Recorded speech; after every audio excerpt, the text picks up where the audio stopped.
দলীয় কর্মসূচিতে অংশ নিতে সিলেটের গোলাপগঞ্জে যাওয়ার পথে এনসিপির উত্তরাঞ্চলের মুখ্য সমন্বয়ক সার্জিস আলমের গাড়ি বহরে হামলা হয়েছে।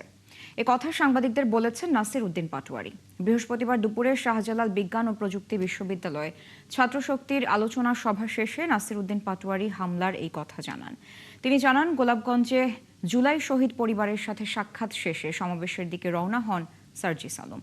এ সময় চৌমোহনা এলাকায় তার গাড়িতে হামলা হয়। পরে সিলেটের গোলাপগঞ্জের উদ্দেশ্যে রওনা দেয় নাহিদ ইসলাম, হাসনাত আবদুল্লাহ, নাসির উদ্দিন পাটোয়ারি সহ এনসিপির অন্যান্য নেতাকর্মীরা। সিলেটের গোলাপগঞ্জে এনসিপির কর্মসূচি ও সার্বিক পরিস্থিতির আরো খবর জানাতে আমাদের সাথে সিলেট থেকে যুক্ত হচ্ছেন সহকর্মী মোহিত দিদার। দিদার, সার্জিসের গাড়ি বহরে যে হামলা হয়েছে সে বিষয়ে আমাদের একটু বিস্তারিত জানাবেন। কারা এই হামলা করলো এবং বাকি কি তথ্য রয়েছে এই বিষয়ে, এবং নেতাকর্মীরা এই বিষয়ে কি বলছেন, এবং এই মুহূর্তে এনসিপির যে নেতাকর্মীরা রয়েছেন তারা কোথায় অবস্থান করছেন, সবকিছু মিলিয়ে সেখানকার পরিস্থিতি সম্পর্কে জানাবেন। স্যার, আপনাকে ধন্যবাদ। আমি এই মুহূর্তে আছি সিলেটের সার্কিট হাউসে। আপনারা জানেন যে কিছুক্ষণ আগে শাহজালাল বিজ্ঞান ও প্রযুক্তি বিশ্ববিদ্যালয়ে হাসনাত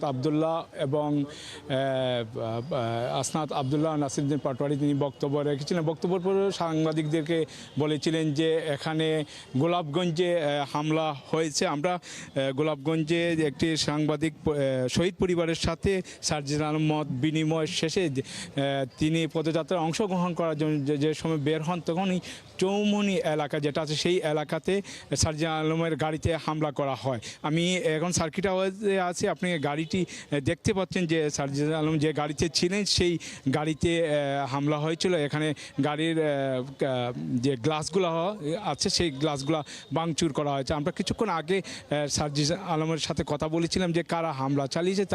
তিনি বলেছেন যে বিএনপি এবং ছাত্রদলের নেতা কর্মীরা এখানে তাদের গাড়িতে হামলা চালিয়েছে, প্রাণনাশের উদ্দেশ্যে এই হামলা চালানো হয় বলে তিনি জানিয়েছেন। এবং তারা কিছুক্ষণ পরে যে কানাইঘাটের উদ্দেশ্যে যাওয়ার কথা ছিল, এই যাওয়াটা সংক্ষিপ্ত করে তারা সিলেটের সার্কিট হাউসে আছেন এবং কিছুক্ষণ পর তারা আসলে তাদের কর্মসূচির বিষয়ে আমাদেরকে জানাবেন। এবং সব মিলিয়ে আসলে সকালে পরিস্থিতিটা কিছুটা ভালো ছিল, কিন্তু গোলাপগঞ্জে এই হামলার পর থেকে আসলে অনেকটা একটু উত্তপ্ত আছে এবং সিলেটের প্রত্যেকটা জায়গা মোড়ে মোড়ে পুলিশ অবস্থান করছে। এবং আমরা সার্জিস আলম জানিয়েছেন যে কিছুক্ষণ পর তারা যে হামলার বিষয়টি তারা জানাবেন। আমরা একজন কর্মীর সাথে কথা বলতে চাচ্ছি যে আসলে কি হয়েছিল, যে আপনি তো গোলাপগঞ্জে ছিলেন, কি হয়েছিল আপনি যদি একটু বলেন।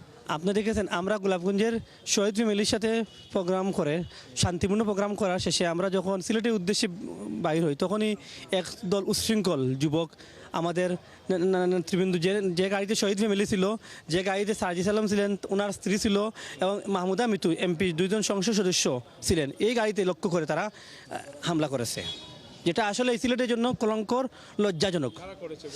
এটা আমরা দেখেছি ছাত্রদলের ফুলামান, তারা জিয়া সৈনিক বলে স্লোগান দিয়ে আক্রমণ করেছে। আমরা আগে দেখতাম, আমরা সবচেয়ে বড় দুর্ভাগ্য জিয়ার সৈনিক দিয়ে স্লোগান দেওয়া, এটার জন্য খুবই দুঃখজনক। এবং এটা মাহমুদা মিতু একজন এমপি, উনারকে হত্যা উদ্দেশ্যে আক্রমণ করা হয়েছে। এছাড়া আপনারা শুনতে পেলেন যে একজন কর্মী বলেছেন যে তারা যেসব গোলাপগঞ্জে শহীদ পরিবারের সাথে কথা মত বিনিময় শেষে তারা পদযাত্রায় অংশগ্রহণ করার জন্য যে সময় গোলাপগঞ্জের পৌর মিলনায়তনে বের হন, তখনই চৌমনি এলাকাতে এই হামলা করা হয় এবং তারা স্লোগান দিয়ে গাড়িতে হামলা চালিয়েছে বলে তা এখানে যারা নেতৃবৃন্দ ছিলেন।